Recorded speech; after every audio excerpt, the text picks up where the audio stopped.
God, it's pretty frightening, this stuff. This is a warning to us. We've got to be lucky. I mean, this man's been there. He's seen it.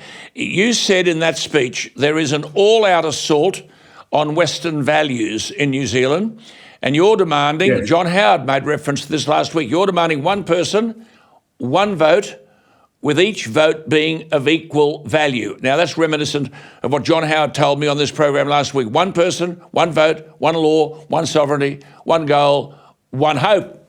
But Winston, you've made the point about these minorities. You say today they speak about rights. They never speak about personal responsibility, never. You said they're all into minority rights, teaching children gender identity theory, and they're not interested in debate. Anyone who questions them is gaslit or culturally cancelled or shouted down. Amplify that for us. That's happening here. Well, the way they treat anybody that says, well, actually, you're talking nonsense. For example, they're saying that the European arrival in New Zealand ruined the peaceful paradise of Maoridom. Now, this is hilarious. We all know our ancestry before the European arrived. We all know about the wars that were going on between our various iwi and our various tribes. And statements like that they've got four of them, but each one of them is a lie and denied by former Maori brilliant politicians and historians who never, ever agreed with that. But to change where they want to go, they have to rewrite the truth and make it their truth. And that's what's on the line right here and right now in New Zealand. But you're having a referendum on the same day, or virtually a day after, on the 15th of October, I understand. At least you're having a referendum. Count yourself lucky. These people are trying to ram it through with the confusion of an election. So what's your advice? I mean, this is immense. I'm so glad you're talking like you are. I'm shell-shocked. I mean, what is your advice to Australians? Well, the advice is not mine. It's advice that comes down through the annals of history, and it is this. That a house divided cannot stand. If Australia is to go forward, it's because it's one country, one nation, one flag, one law. Whilst the law remains the same, it's all accepted, and one people, a emerging group called Australians of all sorts of ethnic and religious backgrounds. Australia's greatness will be in its unity. Disunity is the worst thing possible, as it is for my country as well.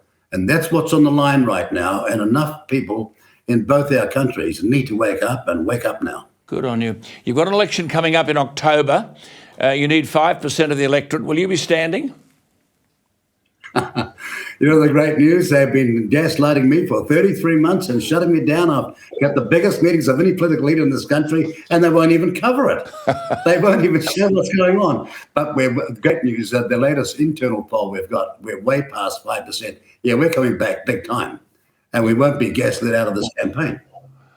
Yeah, so what's that mean? I mean, okay, if you get, and you are, as I saw some polls today, over 5%, but then you've got this coalition, haven't you, between Labor and the ACT Party.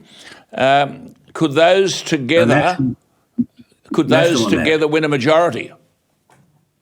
Well, here's the amazing situation. It shows you how much our levels of and our standards have deteriorated, or our judgment has deteriorated.